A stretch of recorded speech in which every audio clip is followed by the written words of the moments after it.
We do so much on a Viking Rhine River market cruise that I'll have to split it into 4 videos. And there's the Viking staff to pick us up at the airport. Let's go! Oh, and the weird thing happens 12 and a half minutes into this video. Viking offers different river cruises. Ours was going to go from Amsterdam to Basel. Some go the reverse direction. Viking's customer care was outstanding from start to finish. We'd added 2 days in Amsterdam, and we were in the Movenpick Hotel. This was a great base of operations, relatively close to the Central Station and also close to where the river cruises left from. As we'd been to Amsterdam before, we had a more unusual set of things we wanted to do with these 2 days. Viking itself does offer a couple of walking tours here in Amsterdam, though. On the first night in town, we were pretty tired, so we walked over to the station, got a bite to eat, and then went to our activity that night.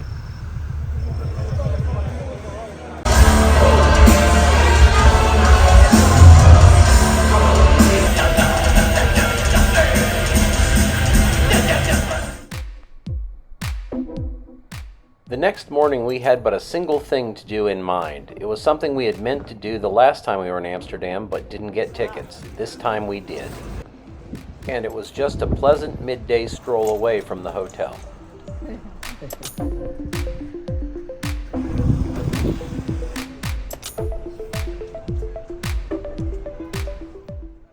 You're looking at the Poezenboot, that is, the cat boat. In some respects, it's just another houseboat on the canal, but I would say it's the very best houseboat on the canal. Why? It's a shelter for homeless, adoptable cats that you can visit. Let's meet some residents. And also adoptable cats, also learning their boundaries. We also have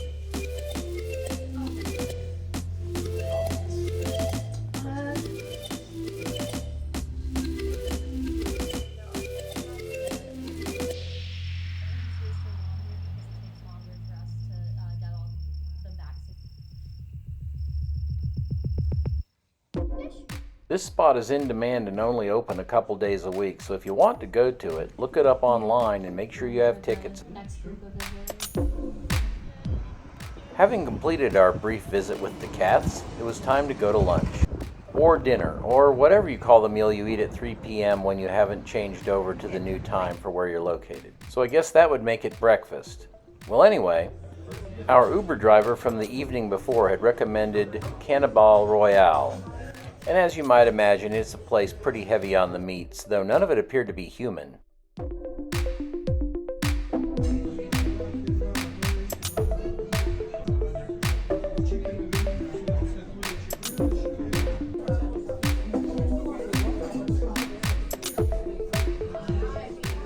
My wife had the steak and I had the Cannibal Royale hamburger. And that side dish is bitterballen, and we both liked it a great deal. So, recommended. We're still in the very walkable part of Amsterdam, and so we walked back to the hotel. And in doing so, we figured out where we would board our river cruise the next day. Of course, there is no shortage of places for river cruises to leave from around this hotel. It's the next morning. It's cruise day. Viking brought in a bus to drive us the approximately 200 yards to our boat. Alrighty then, let's get on board.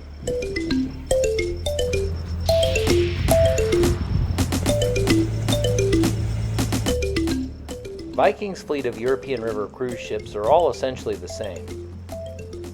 We would be aboard the T. Alfie. You enter on the second deck, which becomes sort of a hub for a lot of activities. And as this was a winter market cruise, the ship was decorated accordingly. We would be staying on this second deck, the middle deck, which also featured the restaurant. River cruise ships only carry 190 passengers, so there's only need for one restaurant. And honestly, there's only space for one restaurant. Although you're not assigned a table, you will be sharing it with other guests.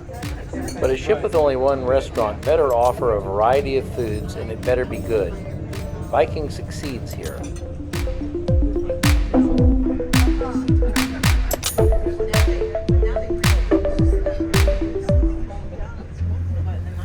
From the restaurant, you can watch the world pass by even if the ship's not moving.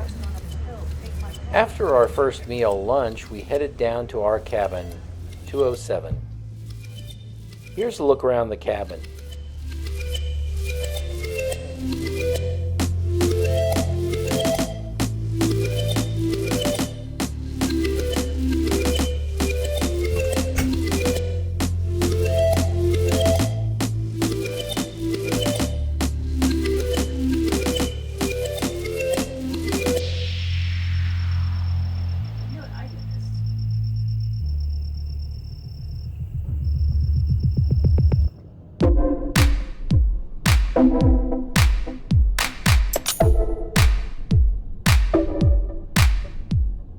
We had this small veranda, and even though it was winter and often cold, I put it to use.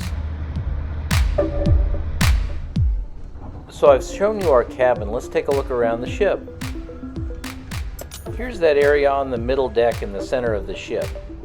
And you can see the stairs leading up, the small shop, and the stairs leading down. That's because there are 3 floors of cabins. Oh, sorry, I meant decks.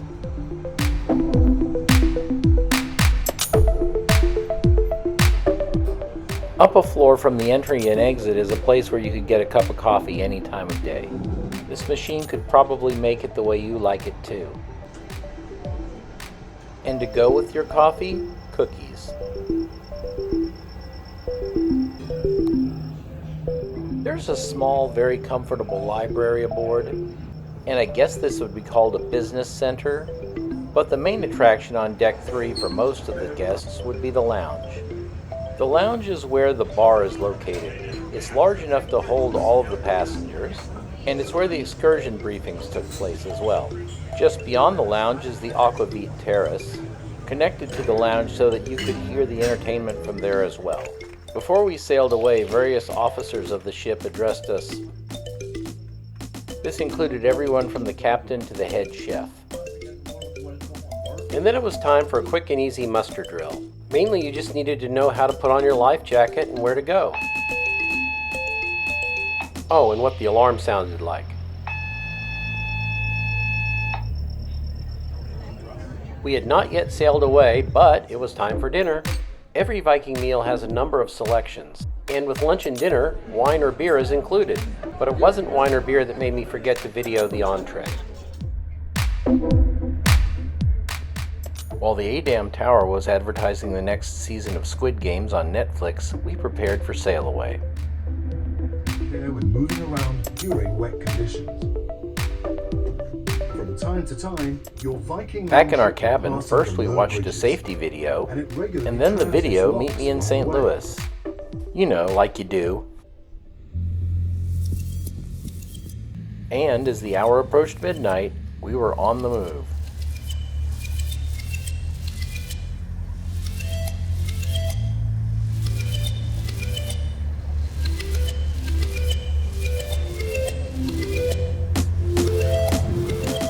Overnight, we would travel to Dordrecht. 5 different rivers border Dordrecht, and I'm not sure which one we came in on. The next morning, we went to the breakfast buffet. We found out later there was actually a menu for breakfast as well, but the buffet's pretty good. And I'm sure they'd mentioned the menu. A lot happens at once, okay? But we were docked in Dordrecht in what looked like a rainy day.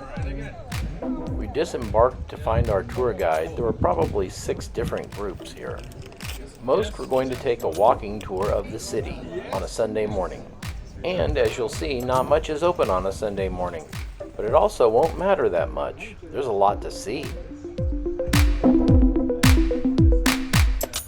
And while there aren't marquee best of Europe sights to see here, it's still a very interesting town.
our tranquil walk around town to try to figure out why there are plague doctors in the trees. I never really did figure it out. It looked cool though.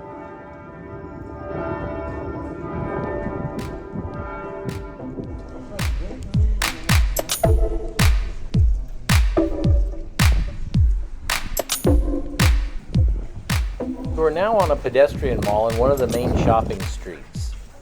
Or in our case, window shopping streets. Remember, it's Sunday.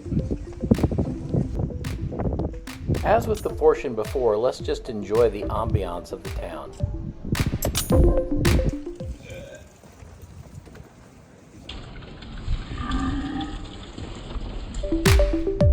That was enjoy the ambiance of the town.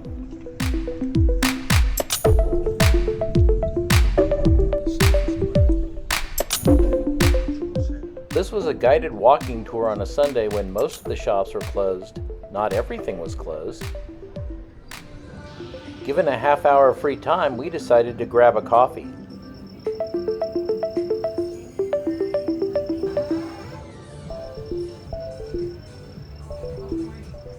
Back at it again, we saw what is probably the narrowest home in all of the Netherlands.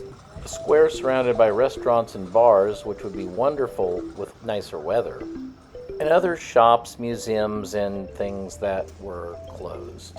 But you know what? So what? It was a great place to visit. And we were getting back on the ship before lunch so that we could head down to Germany for the main event, the winter markets. I'm hoping you liked my videos so far. If you did, please subscribe so you'll see the next one. There's more parts coming.